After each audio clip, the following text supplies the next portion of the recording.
Hola, bienvenidas, bienvenidos y bienvenides a esta sesión de Calíope, una plataforma muy linda que se ha desarrollado desde Periplo Gestión Creativa y la red de gestoras culturales, donde conocemos y hablamos y platicamos también con mujeres que están haciendo cosas maravillosas desde sus diferentes escenas. En esta ocasión nos acompaña una invitada muy querida, pero también muy reconocida. Ella tiene un posgrado en políticas culturales y gestión cultural por la Universidad Autónoma Metropolitana. Tiene una licenciatura en educación artística por la Universidad Veracruzana. Ella es directora de escena, directora de iluminación, diseñadora, perdón, de iluminación, docente y gestora cultural, y actualmente es directora de la Escuela Nacional de Arte Teatral. Ella es Lidia Margules y hoy vamos a platicar con ella sobre el desarrollo profesional de una carrera artística. Bienvenida, Lidia, ¿cómo estás? Muy bien, muchas gracias, encantada de estar aquí, muchas gracias por la invitación.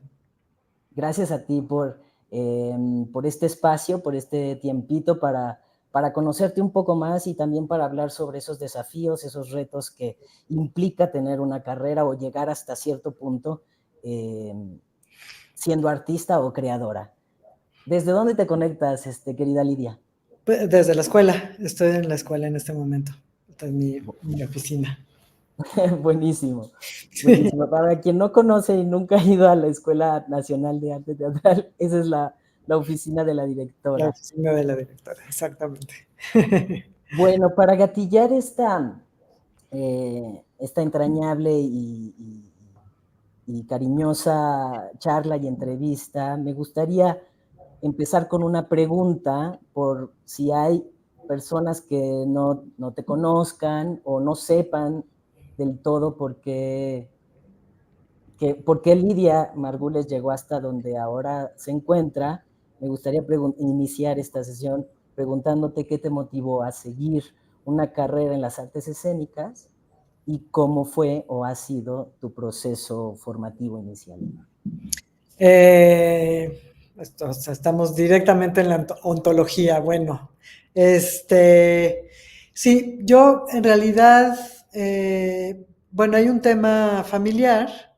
Mi padre fue un director importante, Ludwig Margules.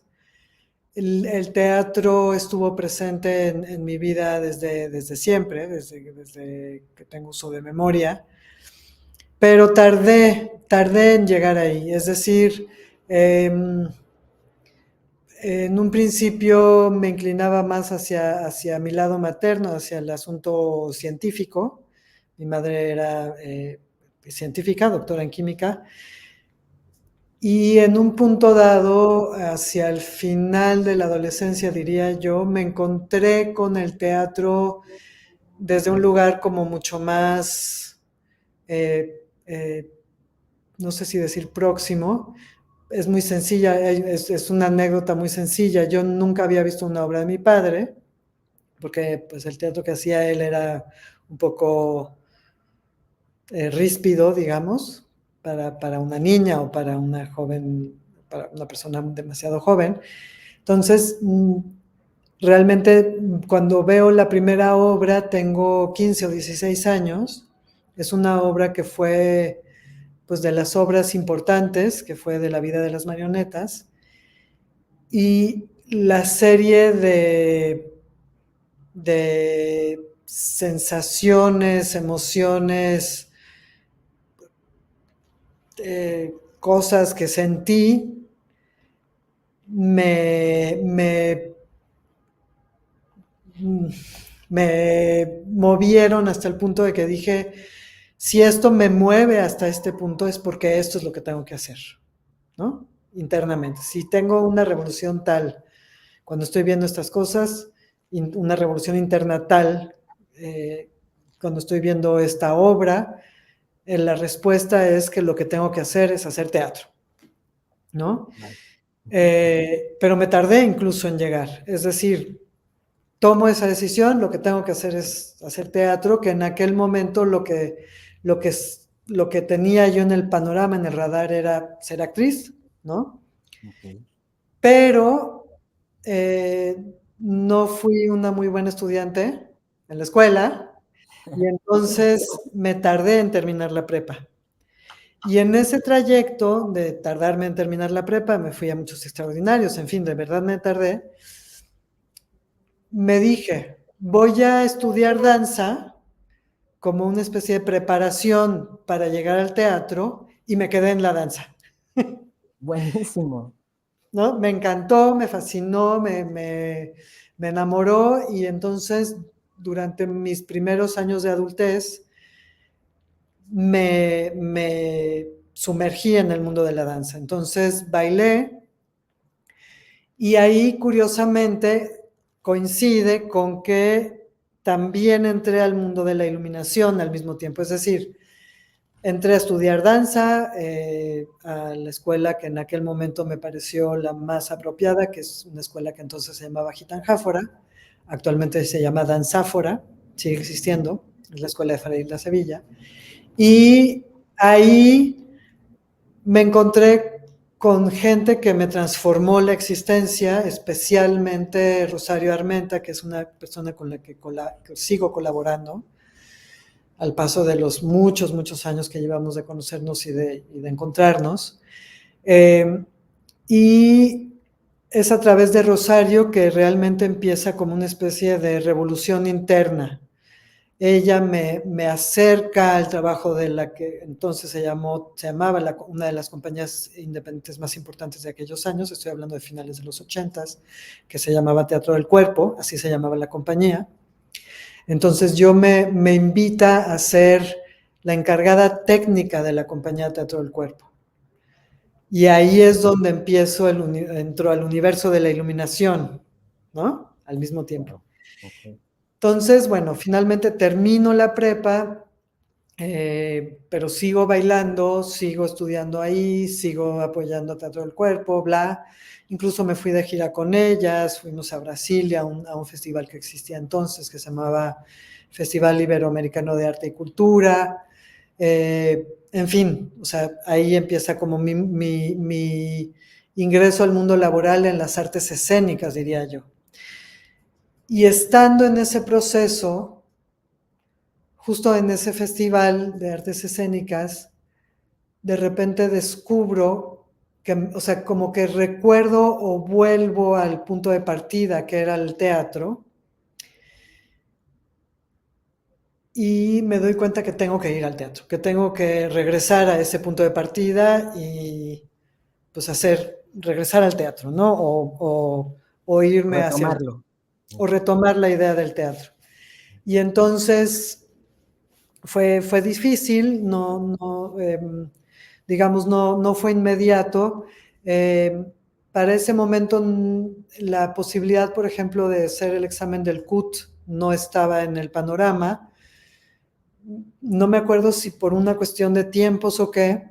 Y entonces lo que hago es entrar a lo que se llamó Núcleo de Estudios Teatrales, que era la primera escuela independiente de formación actoral no comercial, ¿no? El Núcleo de Estudios Teatrales es la abuelita de Casa del Teatro, y de todas esas que no son comerciales, pero son de una formación independiente. Ok. Entonces, ahí fue donde entré a estudiar, estuve 3 años ahí, a la par que estaba estudiando actuación, que no era una carrera formal, era una especie de diplomado. Ahí además de, digamos, esta como carrera de actuación que era bien interesante, ahorita les cuento, porque realmente era muy interesante el planteamiento, no funcionó, pero era muy interesante. Eh, Buenísimo. eh, a la par que estaba estudiando actuación, me volví muy rápido asistente de dirección y empecé a trabajar como asistente de dirección de Ángeles Castro específicamente, que era mi maestra también, porque estaba en el NET y en un taller con ella. Y a la par también me metí a estudiar dramaturgia con el maestro Guargüelles y un poquito más adelante escenografía e iluminación con Alejandro Luna, ahí, todo ahí, porque ahí, además de la carrera, había como cursos unitarios de 3 meses. Entonces, todo ahí. El taller con Ángeles era externo y era un poco una especie de respiro, y a raíz del taller es que me vuelvo su asistente de dirección, y a la par de la carrera, pues todas estas cositas, ¿no? Digamos, extras.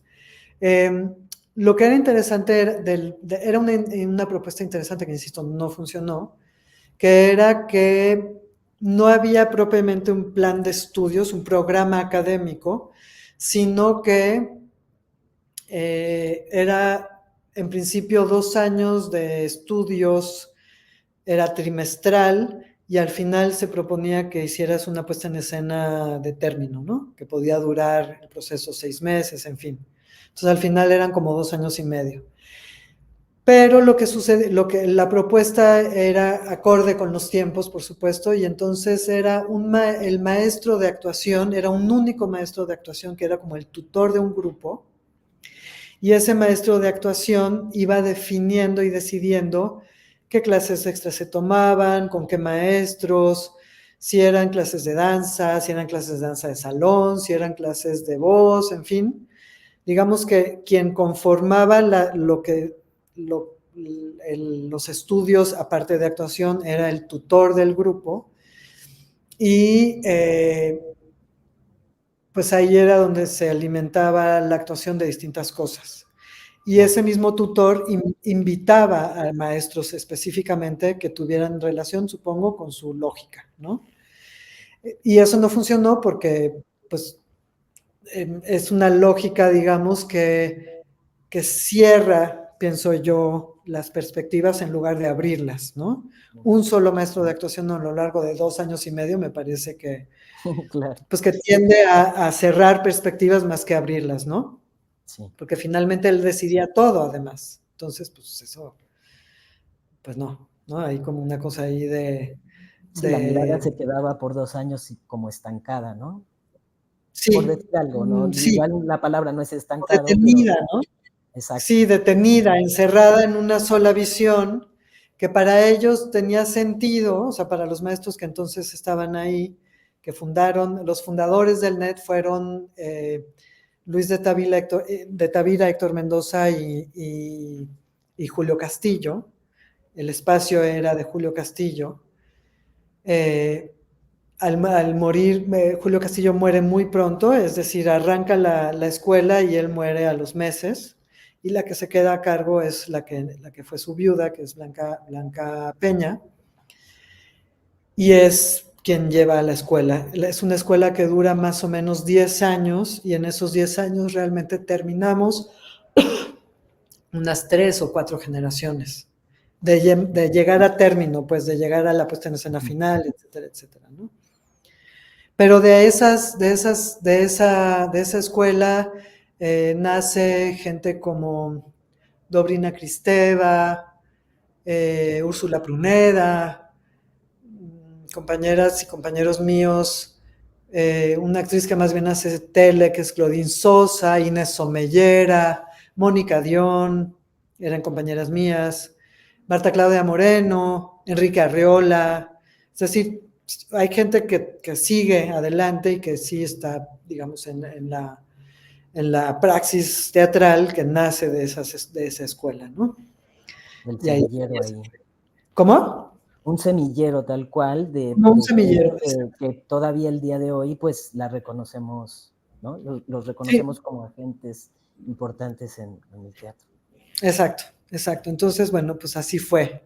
Luego regresé a la danza, tengo que decir. Okey. Luego me fui, o sea, terminando el NET, como 2 años después, como que no me hallaba mucho en la vida profesional, hice cosas, algunas de ellas que tuvieron algún peso, pero decidí irme a estudiar fuera y me fui 4 años, estuve 4 años en París. Y en París volví a la danza, es decir, me fui con una beca del FONCA que estaba más o menos iniciando en esas épocas. Me fui en 95, el FONCA acababa prácticamente de nacer, Sí. y había esta cosa que se llama apoyo a estudios en el extranjero, que Ujú, sigue existiendo, nada más que cambió un poco de formato y de nombre. ujú. y que me fui a estudiar a una escuela de actuación, pero al mismo tiempo que estaba en la escuela de actuación, que era en la tarde, en la mañana estaba en una escuela profesional de danza. Buenísimo. Y al regresar bailé, o sea, después de esos 4 años de estudios diversos y demás, regresando me integré a la compañía que sigue existiendo de Rosario Armenta, la Órale, fábrica y otras ocurrencias. Bailé órale. con ella 2 o 3 años, profesionalmente ya. Wow. Fíjate que Sí, yo ignoraba un poco esa parte tuya en la danza. sí, No la tenía en el panorama. no, pues no, porque ya es que es la La prehistoria. soltaste después. Sí. Pues es que está integrada en mi praxis, sobre todo en mi visión de la dirección, pero pues sí, quedó muy, muy lejano ya el asunto. Sí. Oye, y queda perfecto hacer como una pausa para justo pensarte, que es mi siguiente pregunta, en esta posibilidad de salir y estar en tu estancia en París. Me gustaría preguntarte cómo es que influye en tu desarrollo profesional estas otras experiencias, este otro contexto que pues muy diferente a México, lo que estaba sucediendo en México, y también cómo modifica o cómo contribuye a tu visión o perspectiva sobre el teatro. Pues de manera muy radical, porque por muchas razones. En París descubro que existen muchas metodologías para hacer teatro, muchos estilos y muchos caminos para hacer teatro. En aquel momento en México, estamos hablando de mediados de los 90, había como ciertos caminos que recorrer de manera como muy establecida, ¿no? Tengo que decir que mi visión de esa situación en México es que no hay una noción de vanguardia en México. ¿Me Okay. explico? Esa idea de la vanguardia y todo lo que se cocina en una vanguardia, se gesta en una vanguardia Uh-huh. y que luego permea a, a lo establecido, en México sucede de maneras muy misteriosas y hacemos como que no sucede. Sí Okay. sucede, sí existe, pero hacemos como que no sucede, ¿no? Entonces, pues lo que teníamos enfrente era un teatro de texto relativamente tradicional, bla, bla, bla, ¿no? Todavía en los 90. Había gente haciendo otras cosas, por supuesto. Y existía, por el otro lado, la danza teatro, Uh-huh. o el teatro danza, o el coreodrama, o como le queramos llamar, que fue la mamá, o el papá, o la familia, los progenitores, de lo que Uh-huh. ahora llamamos teatro físico, ¿no? Perfecto. Muy simple, o sea, creo que el trayecto es así más o menos, ¿no? Pero entonces, lo que me sucede en Francia es el descubrimiento de otras vías para la creación, otras vías para la actuación. En aquel momento yo me consideraba sobre todo actriz, otras formas de entender la actuación misma, distintas que las que me enseñaron en el NET, que estaba sustentado sobre todo en el entendimiento de Stanislavski, el entendimiento de Mendoza sobre Stanislavski, ¿no? Y pues al llegar a Francia descubro que no nada más existe Stanislavski, que Stanislavski existió en un periodo del mundo y que después ha habido N cantidad de estilos y cosas y formas, ¿no? Y eso me provoca pues la llegada a mi inicio como directora. La primera vez que yo dirijo es en París. Okay. O sea, mi primera puesta en escena es en París de un texto mío en el que además actué. O sea, entonces estaba actuando un texto mío que estaba dirigiendo, ¿no? Claro. Y que tenía, digamos, que se alimentaba de lo que finalmente se sigue alimentando mi práctica como directora, que es del universo dancístico. Es decir, Okay. la presencia o sea, un planteamiento de la del trabajo corporal, desde un lugar conceptual, ¿me explico? Lo que de repente es de una llegada difícil desde el teatro, pero existe de manera absolutamente orgánica y natural en la danza, ¿no? Entonces, desde ahí yo, pues empecé una búsqueda de voz propia, ¿no? Como creadora escénica finalmente, y el arranque es en París, ¿no? A raíz, en gran medida, justamente del encuentro con otras formas teatrales. No solamente me refiero a las occidentales, sino en París hay una presencia muy contundente. Yo me imagino que sigue existiendo, pero en aquel momento era como un boom de formas teatrales orientales y de otros tipos, africanas. Había, o sea, no sé si decir que estaba de moda, pero estaba muy presente las técnicas africanas de cuento, ¿no? De narración oral africana. Tan presente estaba que eso formaba parte de la preparación de una actriz o un actor. Yo tomé clases de técnicas de cuentos africanos, pues, Ok, ¿no? ok. Por ejemplo, cosas que son inimaginables en México o eran inimaginables que no teníamos en el radar, pues, al menos no en aquella época. Pero también Catacali, pero también obviamente Teatro Buto, pero Teatro No, pero me explicó, y estaban muy presentes, especialmente eh, promovidas por Ariane Mushkin, que creo que sigue teniendo en el lugar donde ella está, que se llama La Cartoucherie, que es un lugar en la periferia de París. Tiene ella una asociación en donde genera como vínculos y cursos y talleres con ese otro tipo de teatro, ¿no? Con el teatro no europeo, no occidental, ¿no? Y eso evidentemente pues fue una serie de descubrimientos que lo que hicieron fue abrir el panorama, ¿no? Claro, De manera contundente, ¿no? Eso.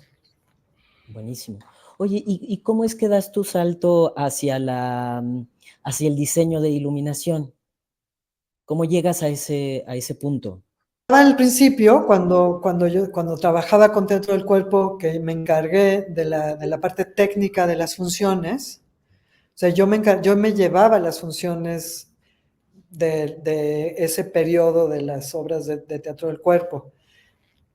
Eh, y cuando hicimos giras o cuando cambiábamos de teatros, yo me encargaba de montar el diseño de iluminación de los iluminadores que habían colaborado con ellas. Es decir, al ser yo la encargada técnica, no, era demasiado joven para nombrarme diseñadora o Claro. directora técnica o en fin, estaba encargada del asunto técnico, digamos, ¿no? Y tenías que resolver, digamos, Y lo en tu tenía que papel. resolver, ¿no? Incluso sin saber necesariamente cómo se llamaban las luminarias, porque nadie me había dado ninguna clase, ¿no? En ese momento yo no había tomado clases. Tomé clases después, ¿no? Ok. Pero ahí fue donde inicié. Entonces, pues trabajé en la Covarrubias, trabajé en el sótano de arquitectura cuando era un espacio increíble, super underground, medio abandonado, ahí hicimos cosas. Trabajé en Teatro Casa de la Paz, trabajé en el Sor Juana, y trabajé en esta gira en Brasilia, ¿no? Como encargada técnica y hazle como puedas, a ver qué entiendes. Y sí, pues sí, o sea, algo pasaba, ¿no? O sea, sí lo lograba llevar Claro, bueno. claro. Digamos que no era, o sea, tampoco era que llegaste a revisar si el viento daba para algún lado, o sea, ya tenías una base también, conocimiento, ¿no? Y sobre todo esta onda de entender como eh, las intenciones de la dramaturgia, pues te daba como esa posibilidad de decidir, Sí, tal vez. como intuitivamente, ¿no? Sí. Y luego sí ya estudié, es decir, estudié bueno, cuando me fui a París ya había estudiado con Luna. En París hice una cosa muy, muy linda que se llama Laboratorio de Estudio del Movimiento de la muy famosa Escuela Internacional de Lecoq. Pero ese laboratorio de estudio del movimiento no es del movimiento actoral, sino del movimiento espacial. Entonces fueron maestros míos, el propio Lecoq, que daba contexto, Ujú, su hija, que es escenógrafa, Pascal Lecoq, y un arquitecto. Fue un diplomado de como de un año, el Laboratorio de Estudio del Movimiento, en donde nos enseñaron justo el entendimiento del espacio tridimensional. Ahí es donde yo de repente descubro o hago consciente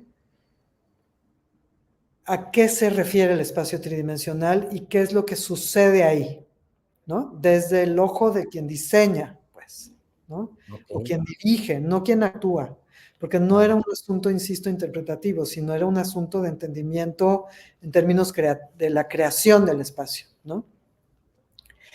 Y luego regresando, un poco después, unos 10 años más tarde, me vuelvo a encontrar con la iluminación, tomo un taller con una diseñadora que probablemente es desconocida de todas y todos ustedes, que se llama Flavia Evia, que se fue hace mucho fuera del país.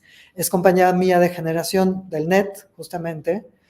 Eh, y ella muy pronto descubre que más bien ella no es actriz tampoco, sino que es escenógrafa, iluminadora, y se fue primero a Canadá y ahora creo que pasa tiempo en Canadá y Berlín, ¿no? Desde hace más de 20 años, o más o menos 20 años. Pero en un momento dado ella regresa a México por un cierto periodo y imparte un taller de iluminación y yo tomo ahí un segundo taller de iluminación, digamos. Y a partir de ese segundo taller de iluminación es que decido entrar profesionalmente al mundo de la iluminación y entonces empiezo pues a conectarme y a hacer diseño de iluminación. Fui asistente un poquito después, un poco más adelante, fui asistente unos 2 años más o menos de Cay Fernando Pérez, sigue siendo el director técnico de la Compañía Nacional. Con él hice varias óperas, en fin, o sea, como que lo hice ya más en serio la profesionalización del diseño de la iluminación y ya me seguí yo. Y hago iluminación tanto de teatro como de danza como de música, ¿no? Ok.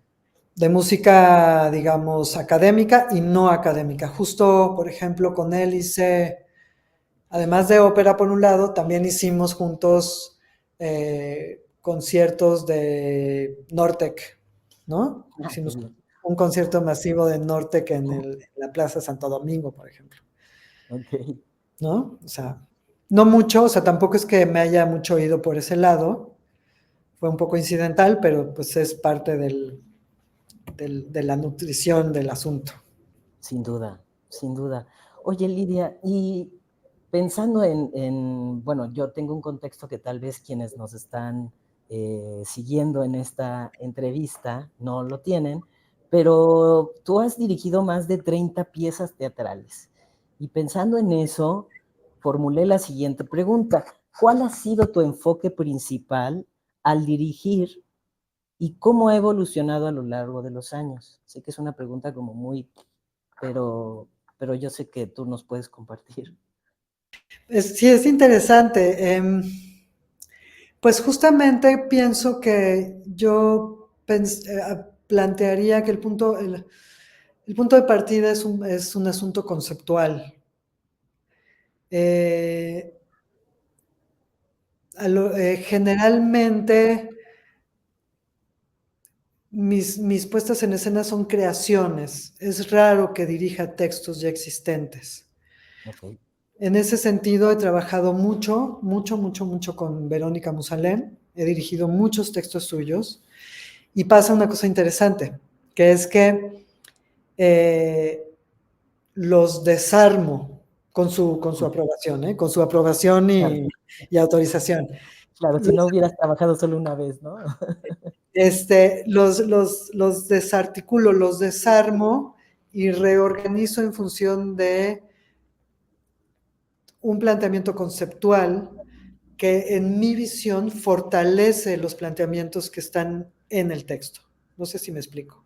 Es Sí, decir, yo no es que tome un texto como pretexto para yo hacer lo que me dé la gana, cuando tomo un texto existente ya, como los de Verónica, Ujú.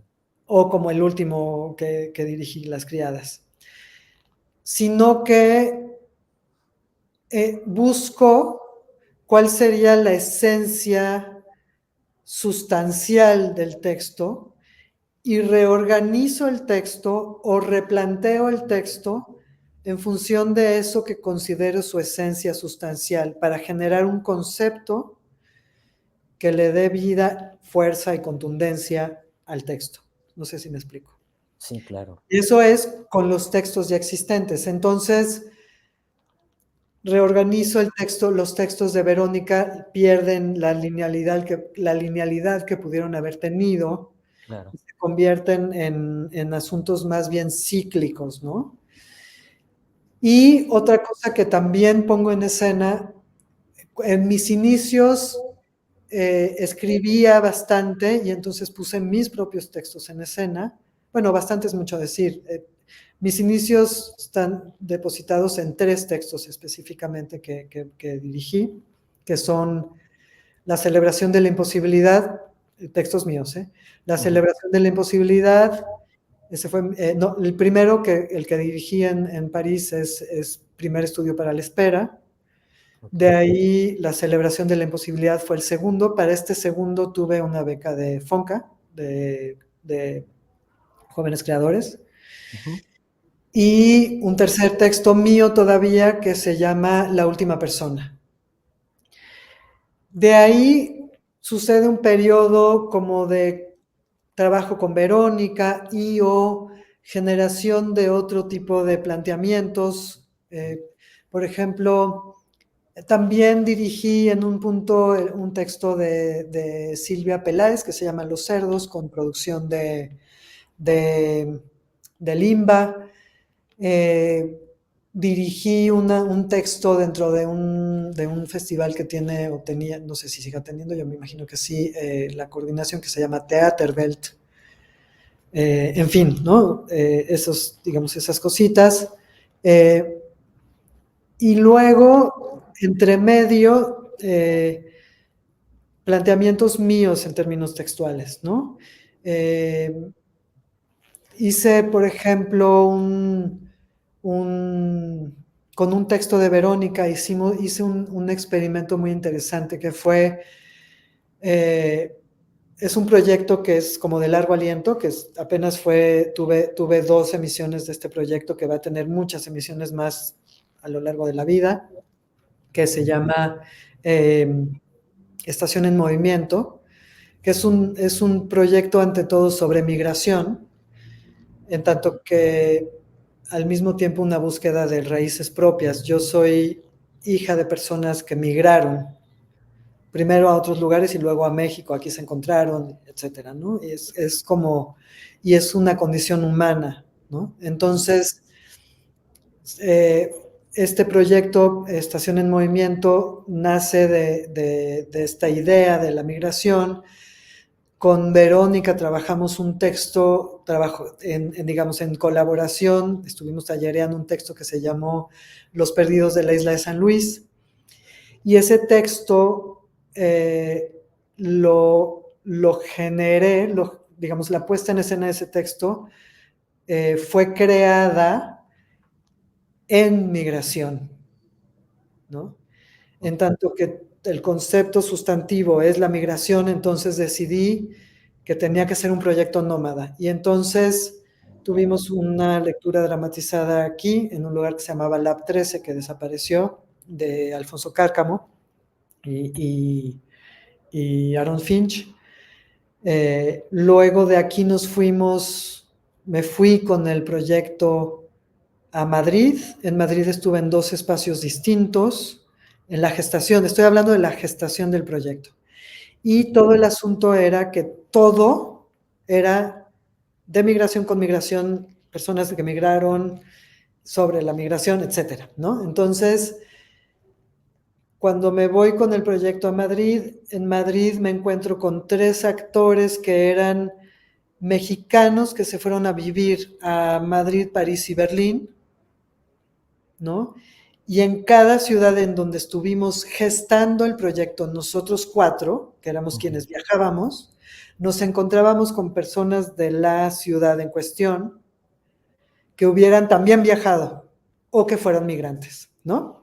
Entonces estuvimos en Madrid, en 2 espacios distintos, que fue la Corsetería, el nuevo teatro fronterizo de Sanchis Sinesterra, que cerró recién, y el DT Teatro de Alberto García, que es un mexicano que lleva 30 y tantos años en Madrid. Entonces, en la mañana trabajábamos en uno y en la tarde en el otro, y dimos funciones en uno y en otro, ¿no? Okay. De ahí nos fuimos a Cádiz. En Cádiz estuvimos trabajando en un espacio que tiene un mexicano que digamos que dirige un mexicano que vive en Cádiz desde hace muchos años, Germán, se me fue su apellido, no quiero errar, Germán. Y ahí nos encontramos con jóvenes de Cádiz que también tenían la experiencia de haber viajado, ya sea en Andalucía simplemente, o en España, o etcétera. Y de ahí nos fuimos a París. Y en París nos encontramos con una chica francesa. No, y me estoy olvidando perdón. Nos encontramos con una chica francesa que había vivido en México, a la que yo había contactado antes de salir de México y que ya estaba de regreso en París. Okay. Y ahí la integramos. Y ahí estuvimos primero en una especie de salón de usos múltiples de la Escuela Superior de Trabajos Múltiples, de Trabajos Públicos, perdón, es decir, la Escuela de Ingeniería. ¿Quién sabe cómo fuimos a parar ahí? Fuimos a parar ahí porque hay una mexicana que da clases de español en ese lugar y que es migrante desde hace 30 años en París, ¿no? Seguía la conexión ahí muy Ajá. grande. Y de ahí nos fuimos por conducto de la propia Chloe, que es que es esta francesa, a su escuela, que es la Escuela Normal Superior. Y ahí estuvimos también en un espacio que era como una especie de auditorio o también salón de usos múltiples, donde estuvimos terminando la gestación del proyecto y dando funciones ahí. Luego ese mismo proyecto se fue, me lo traje a México, me traje a los mexicanos del extranjero, me los traje para acá. Aquí se integraron personas en México que también eran migrantes. Gabriela Ochoa, que estuvo un ratito, que es migrante de Chihuahua, aunque usted no lo crea. Romina Cocho, que es migrante de Argentina. Alguien me falta. Santo Dios. Ellas dos, y ya no sé si alguien más, perdón, que si alguien me está escuchando que me perdone y que si lo olvidé, por favor. Y aquí estuvimos de nómadas en la Ciudad de México, estuvimos en lo que era el espacio de Zúñiga en la Obrera, que ahorita mismo se me olvidó el nombre. Carretera 40. Carretera 45, exacto. De ahí nos fuimos a un espacio que desapareció también, que se llamaba El Bicho, que estaba en la Roma, a cargo de Úrsula Pruneda, y de ahí nos fuimos al Milagro. Okay. O sea, ya la obra terminada, digamos, tuvimos ese pequeño trayecto y en el Milagro develamos placa y demás. Y después, todo eso era un texto de Verónica que hice chicharrón, ¿no? Y al siguiente año, más o menos, estaba yo buscando un formato similar, aunque se quedó como un poco trunco el proyecto por falta de fondos, que fue la segunda parte, que ya era un texto mío. Estación en movimiento se convirtió en estación abierta. Mi texto se llamaba Estación en movimiento, estación abierta, y de eso dimos funciones en Carretera 45 y en el foro Así que pasen 5 años. También en el Bicho también todavía existía el Bicho y también dimos algunas funciones en el Bicho. Ese es, digamos, el tipo de proyectos que hago, ¿no? Y de ese tipo hice uno también en 2018, que era un proyecto, y por eso voy a ir al siguiente tema que tiene que ver con la línea que sigo, que es El proyecto se llamó Nada que temer, aproximación tentativa al estudio del hombre, que era un proyecto sobre masculinidad Ok. en todo su sentido. Y entonces todo el equipo, menos la dramaturgista que es Carla Villegas, todo el equipo eran hombres, y obviamente yo, ¿no? Entonces los demás todos eran hombres. 4 actores, un vestuarista, yo hice la iluminación y el diseño espacial, y de eso dimos funciones diversas, porque estuvimos como haciendo digamos, un proceso que son los procesos que yo hago, que tienen que ver con dos cosas. Un proceso de contextualización teórica fuerte, previo al inicio del trabajo de la praxis teatral como tal, que genera como un corpus teórico que sostiene o que sustenta el universo escénico, ¿no? Estuvimos 2 años trabajando no, 1 año y medio trabajando todo el contexto teórico, y luego la siguiente cosa que a mí me gusta mucho hacer es un proceso de work in progress. Entonces, de Nada que temer, hicimos un work in progress en un lugar que está en la Narvarte, que no recuerdo el nombre, La Nave. Ok. Presentamos ahí, presentamos aquí, en el Día Mundial del Teatro, aquí en el Salón de Iluminación, Ok. y en el proceso, y luego nos fuimos a Carretera 45, y en Carretera 45 ya estrenamos, y después de Carretera 45 dimos funciones en un congreso de la UAM sobre feminismo, Oh. y dimos funciones en un congreso organizado por Hombres por la Equidad, en la Escuela de Medicina, en la Facultad de Medicina de la UNAM, en el auditorio de la facultad, y ya. No, y luego terminamos en el Festival La Rendija, en Mérida. Todo ese trayecto. O sea, me gustan los proyectos de largo aliento, y de Ok. larga cocción, y de largo proceso. Las criadas nos llevamos 5 años, 2 de pandemia más 3 de proceso, ¿no? Órale. Sí, sí, sí, sí. Por Que si ejemplo, la y esto es pandemia no hubiera estado, tal vez igual no hubiesen sido solo 5. 3, sí, 3 y no 5, ¿no? Pero sí, me gustan los procesos de largo aliento, y la otra cosa que también forma parte de mi, digamos, de mi núcleo de trabajo, es que son proyectos que tienen un sustento eh, de, que concibe lo social y lo político, que está, digamos, donde lo social y lo político está presente, ¿no? Ok. De una manera nuclear, que no necesariamente se vuelve explícito hacia afuera, pero que está en la gestación, ¿no? Como el asunto de la migración, o el asunto de las masculinidades, o el asunto de la guerra y la violencia en las ciudades, ¿no?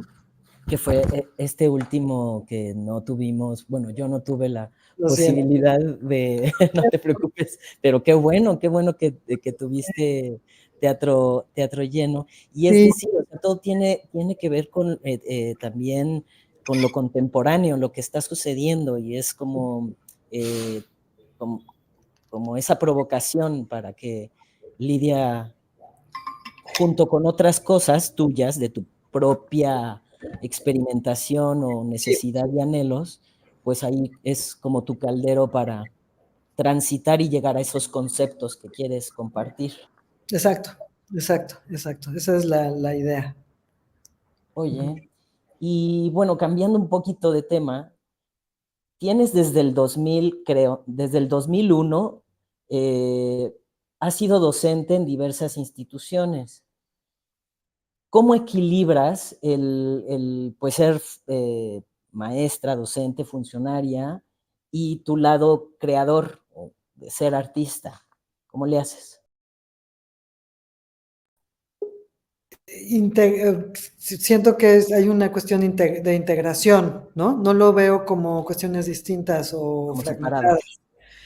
no lo considero cuestiones fragmentadas, considero que todo forma parte de un entramado de, del universo teatral. El universo teatral per se es así, ¿no? Entonces, mi praxis como docente está alimentada de mi praxis profesional, digamos, tanto como directora como iluminadora, y todo ello alimenta a mi ser funcionarial, ¿no? Conducido por las mismas cosas, finalmente, ¿no? Conducido por la idea de ir a la esencia de los procesos, la idea de no perder de vista el, el corpus sociopolítico del teatro, y finalmente la idea de la claridad de que todas las partes de una puesta en escena están interrelacionadas de manera interdependiente,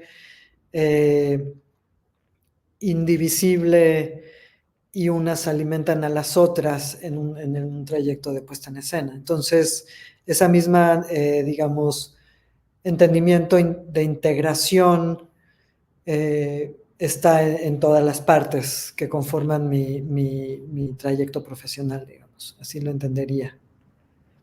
Y que pienso yo que lo que acabas de decir es como, bueno, es mi lectura, ¿no? Pero particularmente siento que acabas de dar como una pepita de oro para quienes están en este menester, ¿no? Sobre todo en teatro, pero también en concebir los procesos creativos o los procesos para llegar a ciertas pues preguntas o respuestas o lo que se esté buscando, ¿no? Y en ese sentido te preguntaría cómo ha cambiado tu enfoque a lo largo de este tiempo como docente y también cuáles creerías tú que son las mayores necesidades de los alumnos o estudiantes hoy día de teatro. Pues es interesante porque creo que mi trayecto como docente es similar a mi trayecto profesional. Empecé enseñando actuación y entrenamiento físico-actoral, y actualmente lo que más enseño es dirección e iluminación, ¿no? Mi enfoque creo que se ha ido aclarando. O sea, lo que yo diría es que en el camino de los 23 años que llevo como docente, que efectivamente empecé en 2001, hubo un intento en 93 o 94 absolutamente fallido, del que salí huyendo y dije que nunca jamás en la vida iba a volver a dar clases. Creo que la vida me tenía otra cosa preparada, ¿verdad? Pero en los 23 años que llevo como docente, lo que he ido, el proceso que he ido teniendo es de ir aclarando la práctica, es decir, cada vez creo que tengo yo más claro el camino o lo que creo yo que que es necesario para la formación de una actriz, de una persona creadora escénica, en fin. Ajá. Eso por un lado. Y por otro, al mismo tiempo creo yo que se ha ido complejizando mi capacidad docente y mi comunicación docente, ¿no? Claro. A raíz de haberse alimentado de todos los años del proceso, ¿no? Y de seguirse alimentando. Porque además, en la parte de mi ser como funcionaria, me ha permitido ver el otro lado, Sí. ¿no? Yo empiezo mi trabajo como funcionaria en 2016, que es hace relativamente poco, diríamos, ¿no? Uh-huh.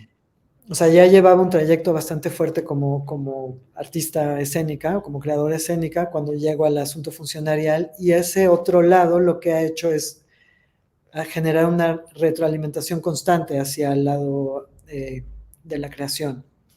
Y viceversa, ¿no? porque claro. como funcionaria de los distintos lugares, me queda claras las necesidades de las personas creadoras, ¿no? Y cómo no perder de vista sus necesidades en el acto funcionarial, ¿no? Que es importante también, creo.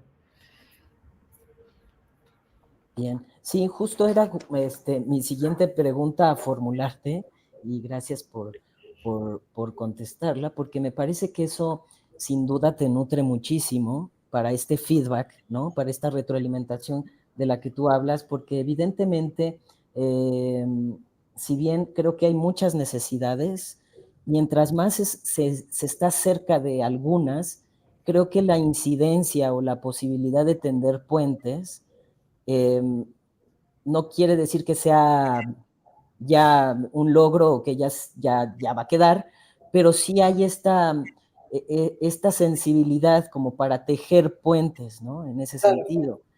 Y pensándote también como esta docente, que tú qué has encontrado como reto actual, tal vez, en les estudiantes, en este momento donde, digamos, eh, la escena en México tiene ciertas complejidades o tiene ciertas carencias o falencias. Varios retos importantes.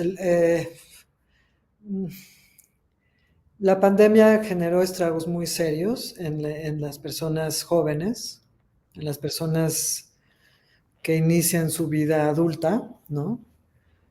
Eh, que entonces, o sea, que eran personas de prepa o de secundaria incluso, ¿no? Durante la pandemia. Eh, Esos estragos a nivel privado, personal de sus vidas, por supuesto que están ahí, pero también hay estragos a nivel lo que se decanta hacia el teatro, ¿no? El teatro es relación humana, es colectividad, es acción, es cuerpo, es universo emocional, es imaginación, todas esas cosas, ¿no? Entonces, justo en la parte del cuerpo, las relaciones humanas y la colectividad es en donde pegó de manera más contundente la pandemia, ¿no? Y a estas jóvenes personas que estaban en proceso de crecimiento, les partió, ¿no? Totalmente. Y se siente, seguimos batallando con eso.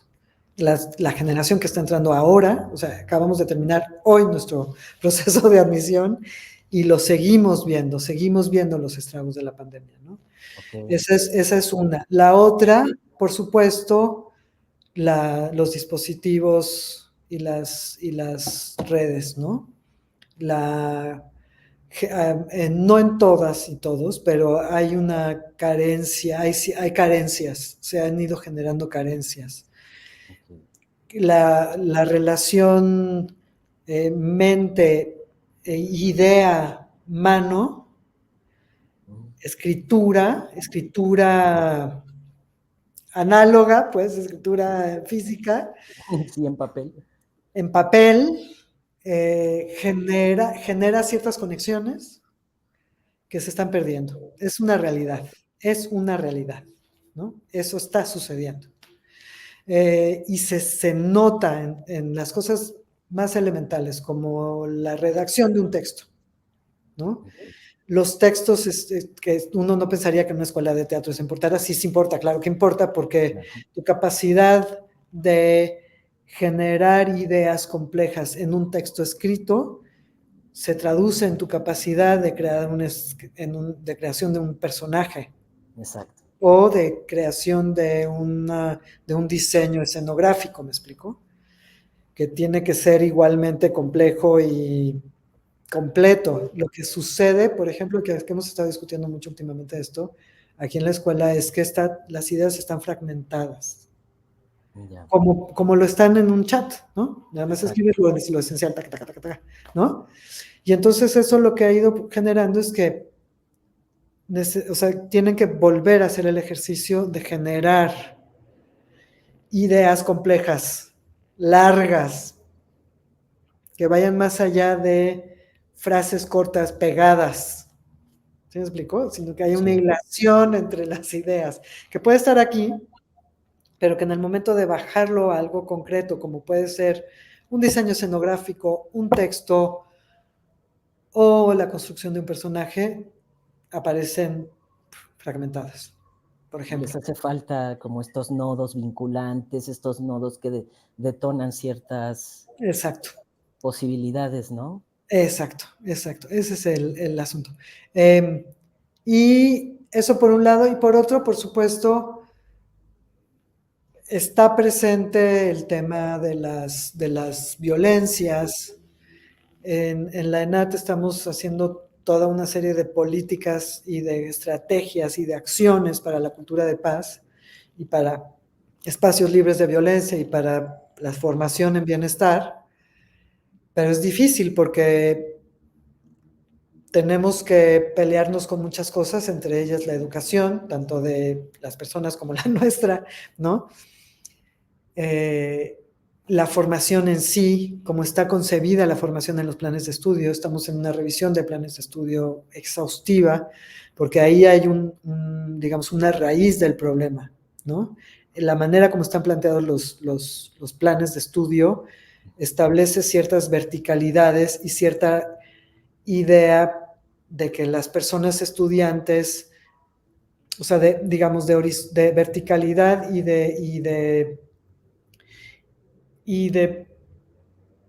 concebir a la persona estudiante como alguien que es un receptor o un receptáculo de conocimiento y experiencia de los docentes maravillosos que tenemos en esta escuela, pero falta desde el plan de estudios la consideración del otro, ¿no?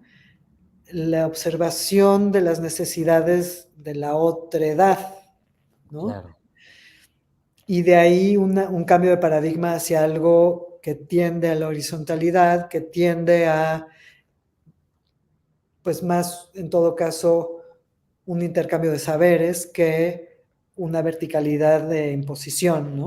O sea, estoy siendo muy esquemática, pero algo así, ¿no? Entonces, esos retos los tenemos de manera cotidiana, porque cotidianamente nos enfrentamos a problemáticas que tienen que ver con estos asuntos, ¿no?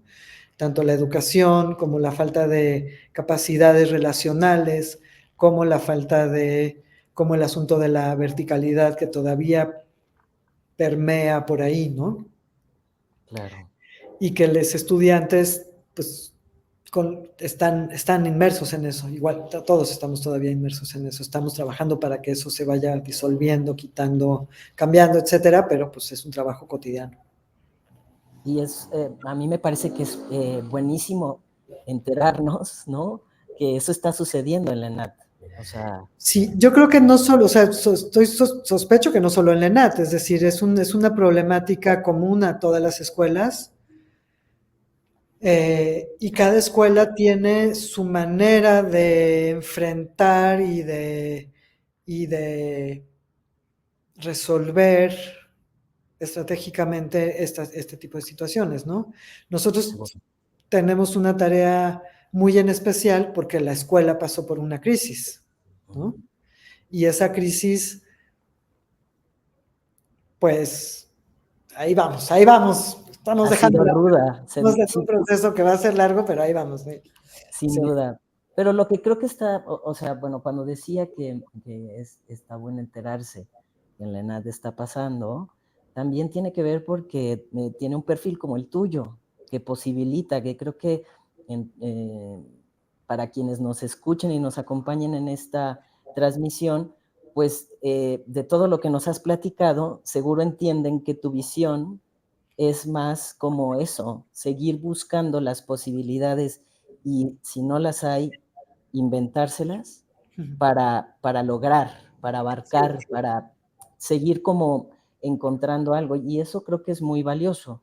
sí, Indiscutiblemente pienso que eso, eh, y si no pasa en algunas escuelas, tendrá que pasar en algún punto determinado o hacia allá va, sí. ¿no? Porque No, yo creo que eso pasa, ¿no? O sea, estoy segura que pasa y pasa también en los procesos de las obras y pasa o sea, está pasando en todas partes y en todo el planeta. Nosotros no somos muy distintos de las escuelas en Londres. Claro. Muy próximamente, cuando acababa de suceder la crisis, yo leí justo un artículo donde estaba pasando una cosa prácticamente la misma en la escuela Lambda, la London Academy of Music and Dramatic Arts, ¿no? Exactamente la misma problemática, muy similar a una problemática del estilo en Central School of Speech and Drama, y supongo que en todas partes es igual, solamente que me parece que todas las estrategias y todas las intenciones para resolver el problema y para terminar con el problema son válidas, salvo las que generan otra vez un problema, ¿no? Claro, o las que generen una, ¿cómo se llama esto? Que quieran cancelar el tema o que hagan ahí No, un, eso no sirve. ¿no? O sea, No, eso sí no, porque será como, no se puede. en algún punto determinado esa olla va a explotar y Sí, no de la mejor forma, cuando en este momento creo que hay una posibilidad de replantearse, como decías tú, romper el paradigma que sí. establece en la educación o en estas linealidades de la educación. Y es muy importante, me parece, no pensar que estamos del otro lado, Exacto, ¿no? O sea, no tratar de dorarle la píldora a nadie y decir, no, ya, eso, no estamos del vamos, otro lado nadie, ¿eh?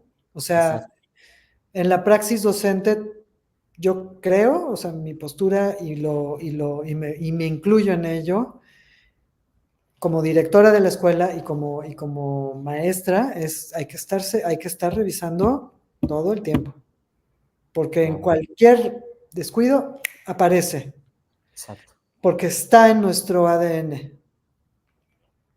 Hace poco, Lidia, escuchaba a una chica muy, muy genial y muy inteligente, decía, tenemos introyectado el neoliberalismo, entonces todos los días hay que tratar de tener esta conciencia, ¿no? Pero no nada más el neoliberalismo es una consecuencia, es la consecuencia económico-social del patriarcado, que también tenemos introyectado, Exacto, sí, pero así de manera, o sea, de los siglos por los siglos de los siglos, ¿no? Hemos sí, tenido introyectado el patriarcado que cada vez se fue volviendo más funcional, ¿no? exacto, exacto, y que siento que es como, digamos, de la misma liga sale el patriarcado, el neoliberalismo, el capitalismo, o sea, creo que es como toda un enramaje ahí que al final lo tenemos dentro y que todo esto nos ayudará a cambiarlo toda vez que podamos tener la voluntad de percatarnos, de tomar esa conciencia como una responsabilidad y decir, no más replicarlo, ¿no? Me equivocaré en ocasiones, porque esto lo aprendí desde muy cría, pero la idea es no hacerlo, ¿no? Y esa es, creo, la oportunidad de esta era, al Sí, final. totalmente.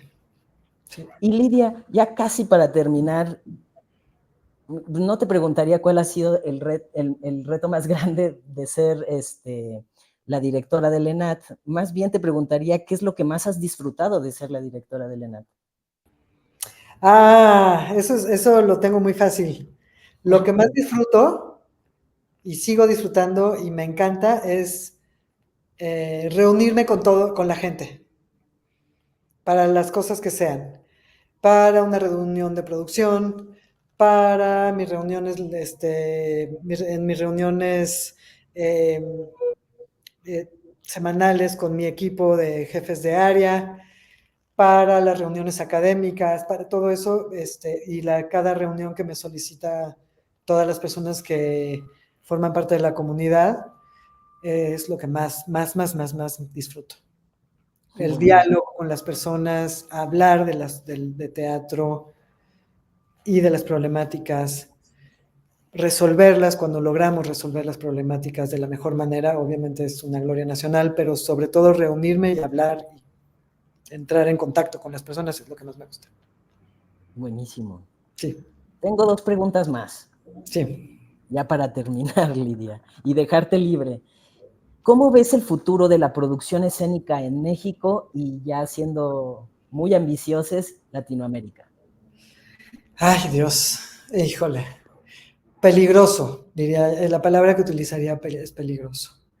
Hay una tendencia cada vez mayor a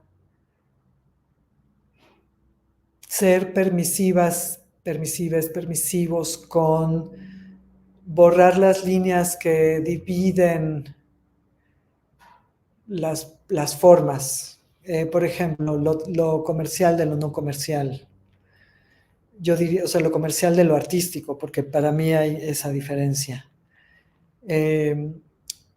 Las líneas que dividen las formas de producción, las líneas que separan a una creadora o creador de teatro de un cierto tipo de otro.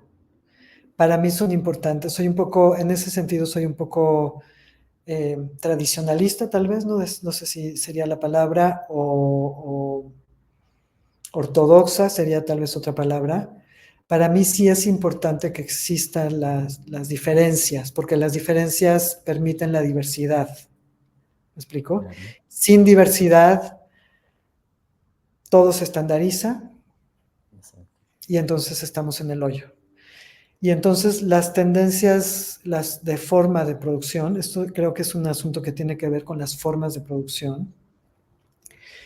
Las tendencias son a estandarizar Ujú. y a asumir que no hay diferencias, que todo es igual, que todo es lo mismo. Efiteatro o no efiteatro. Todo se reduce un poco a eso, ¿no? Ok. Y, y yo creo que eso es muy peligroso. Entonces te encuentras a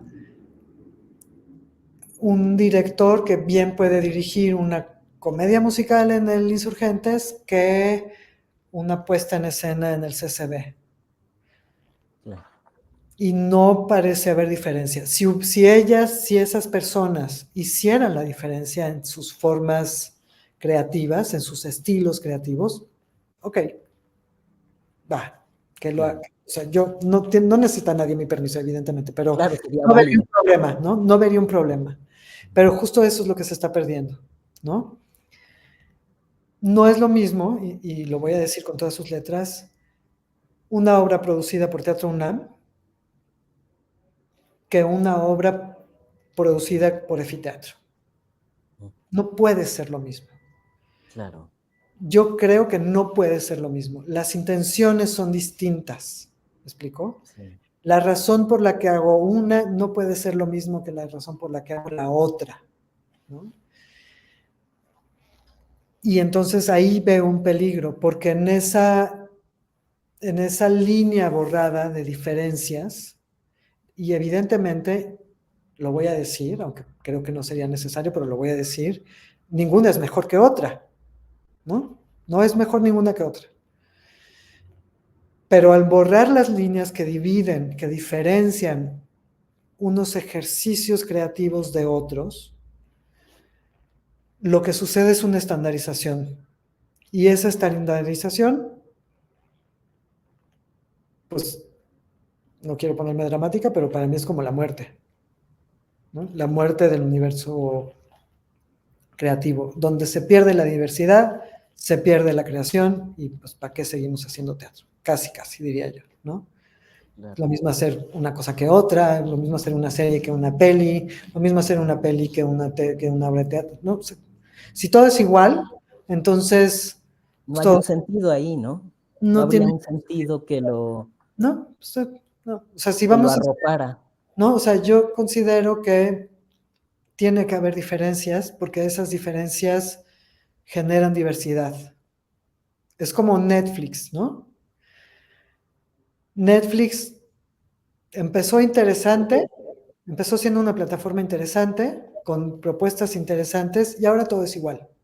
Todo tiene ciertos estándares planteados por Ajá. Netflix, que tienes que ser así, y si no es así, entonces no existes. Es como una fórmula, ¿no? Llegar a una fórmula que es lo que se consume como el fast food, ¿no? Sí, exacto. Eso en México, ¿no? Y creo que ese sería el peligro. Es un peligro que se ha estado gestando desde hace muchas decenas de años y que vamos hacia allá, ¿no? O sea, por supuesto, sigue habiendo otras formas, sigue habiendo complicadamente diversidad. Seguimos no considerando que exista la vanguardia, que es donde empezamos esta bonita entrevista, sesión, pero la hay. La queramos ver o no, ahí está, ¿no? Claro. Y hay formas diversas, aunque el grueso de las personas que hacemos teatro estamos buscando una y otra vez hacer efiteatros, de manera como, ¿no? En fin. No estoy en contra de efiteatro, que se entienda bien, pero creo que hay formas de producción y formas de producción, ¿no? Claro. Eso. Y en Latinoamérica, temo decir que tengo poca visión general de Latinoamérica. Creo que la contraparte de todo esto es que junto con Latinoamérica lo que ha estado sucediendo de manera cada vez más en crecimiento es la presencia de creadoras escénicas. Cada vez habemos más creadoras escénicas y eso es algo en común con Latinoamérica. Creo que lo que tenemos en común a nivel continente o subcontinente es que cada vez existe más la creación escénica femenina y la creación escénica femenina es una fuerza creativa que está generando cambios y está generando, para mí es el universo en donde se sitúa la renovación constante de los lenguajes contemporáneos. Lo Buenísimo. digo y lo vuelvo a decir, ¿no? Yo considero que es así. Y entonces, y eso es algo que tenemos en común con América Latina, ¿no? Es algo de lo que nos hemos dado cuenta de manera muy, muy concreta y contundente en el ciclo de creadoras escénicas que tenemos con Carmen, ¿no? Con Carmen Ramos, que justo lo que ha hecho es albergar, reunir y generar redes de colaboración entre creadoras escénicas latinoamericanas. También de repente invitamos a señoras de la Europa, pero sobre todo lo que ha habido más es México y Latinoamérica. Entonces, por ejemplo, este año está María, siempre se me olvida su apellido, de España, pero también está María Fernanda Bomero de Brasil, ¿me explico?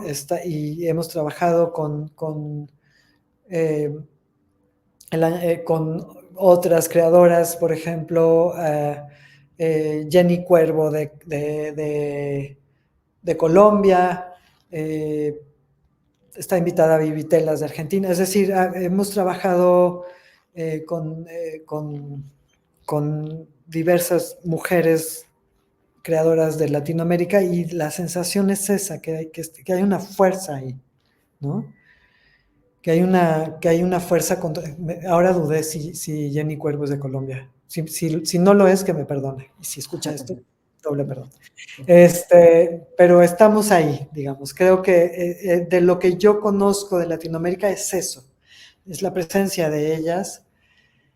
En este momento tengo también relación con ADEA, que es la Asociación de Diseñadores Escénicos Argentinos y Argentinas, y están padeciendo horriblemente, pobrecitas personas de Argentina. Claro, Lo claro. están pasando fatal, fatal, ¿no? Fatal. Es una cosa que Ahora menos duele horrible, ¿no? con ese pequeño. Pero sí, pero creo que por otra parte, pues ahí estamos, hay como ciertas cuestiones comunes en términos de producción, en términos de generación de proyectos y demás, pero sobre todo la presencia de las creadoras sería lo que yo rescataría de Latinoamérica. Y que así siga, ¿no, Que así Lidia? sí. Que así siga y sea también como este semillero y caldo de cultivo y más potencializador nuestro país también, Sí, ¿no? sí, claro, Y totalmente. enhorabuena por eso que están haciendo, ¿cómo se llama? ¿Dijiste? Carmen Ramos, el ciclo se llama Ciclo, es que le cambiamos el nombre recientemente y no me acuerdo bien, Ciclo de Dramaturgia no me acuerdo cómo se llama, perdón, ciclo de dramaturgia contemporánea creada por mujeres, una cosa así. Es que como le acabamos de cambiar el nombre hace unos 2 añitos, No está tan fresco. me No te hago bolas, preocupes. pero es un ciclo que hacemos con Carmen Ramos desde que yo estuve en Casa de la Paz. Ahí fue donde se gestó y lo hemos hecho todos los años. Después de Casa de la Paz, yo me lo llevé a la subcoordinación nacional, sigue existiendo en la subcoordinación nacional de teatro y también luego nos lo traemos para acá. Es decir, hacemos ahí una colaboración. Buenísimo. Pues larga vida a ese Sí, proyecto. pues Lidia, ¿tienes perdón? ya vamos para 10 años. Pues que haya más, ¿no? Sí, Que vayan a por más. sí. Lidia, ¿tienes algún proyecto en puerta que nos compartas? ¿Qué sabremos pronto de Lidia? Pues este año justo voy a participar como iluminadora en el ciclo, entonces les invito. Y no, creo que por ahora no. Desgraciadamente Las Criadas no pudo tener justo, concursamos para Efiteatro para tener una segunda temporada. Para quien se enojó Alteración, porque dijo el teatro, no, también ese concurso. sí. Con Las Criadas concursamos para una segunda temporada de Las Criadas con Efiteatro, no fuimos seleccionadas en la primera etapa. Y entonces un poco se quedó ahí Pausa. en el aire, ¿no? Por ahora sí estoy como en la digestión de ese proyecto que fue pues del muy largo aliento, ¿no? Estuvimos 5 años en eso. Entonces hay que dejar que las cosas se, Claro, se descansen, se metabolicen y demás. claro. Y Entonces, tengan ahí sus propios procesos para engendrar nuevas cosas, exacto, exacto. ¿no? Lidia, pues ha sido un gustazo poder conocer tu visión, tus motivaciones. Te agradezco muchísimo que hayas tenido este espacio para platicar con nosotros, nosotras y nosotres. Muchas Esperamos gracias. que no sea la primera vez, sino la primera de muchas. Eso, que así sea. Muchísimas gracias a ustedes, de verdad, estoy encantada. Muchas gracias, Lidia. Muchas gracias a todos quienes estuvieron con nosotros. Síganos, vamos a tener la próxima semana otra entrevista igual de buena, igual de bonita e entrañable. Bienvenidos a estas sesiones donde conocemos a personas maravillosas que inciden y hacen cambios espectaculares desde sus prácticas. Muchas gracias a todos por estar. Hasta otra vez. Gracias. Adiós.